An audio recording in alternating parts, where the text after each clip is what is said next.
हमने press conference करने का सोचे तो उस वक्त हम रोहिंग्या मसले पे आपके साथ बात करना चाहते हैं, लेकिन जो अभी घटना घटी है, फिर से जो हमारे सिक्योरिटी फोर्सेस के जवान फिर से शहीद हुए हैं।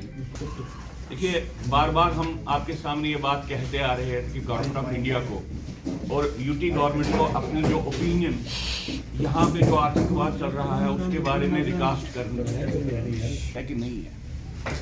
हाल ही में सीआरपीएफ की तरफ से एक निकला, अपनी ऑर्गेनाइजेशन के लिए निकला, जहां पर उन्होंने कहा कि भाई एसओपीज को बड़ा स्ट्रिक्टली फॉलो किया जाना चाहिए। तो लगता है कि आतंकवादी जो घटनाएं हैं ये एनकाउंटर्स नहीं है, ये एंट्रैपमेंट्स है, जैसे कि किसी ने कोई गलत इंफॉर्मेशन दे के आपको बुलाया और आप पे हमला किया।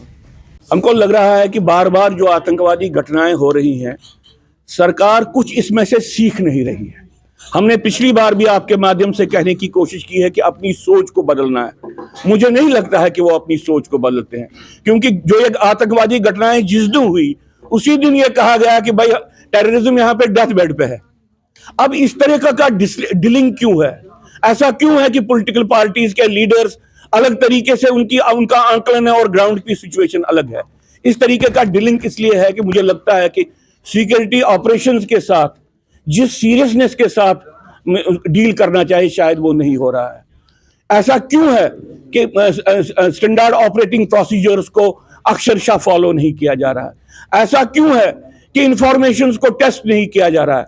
ऐसा क्यों है कि अब सिक्योरिटी फोर्सेस खुद बोल रहे हैं कि हमको अपनी इंफॉर्मेशन को फिर से रीचेक करना पड़ेगा, हमको अपनी इंफॉर्मेशन को फिर से रिटेस्ट करना पड़ेगा? ऐसा क्यों है कि वो एम्बुश लगाते हैं और हम फंस जाते हैं?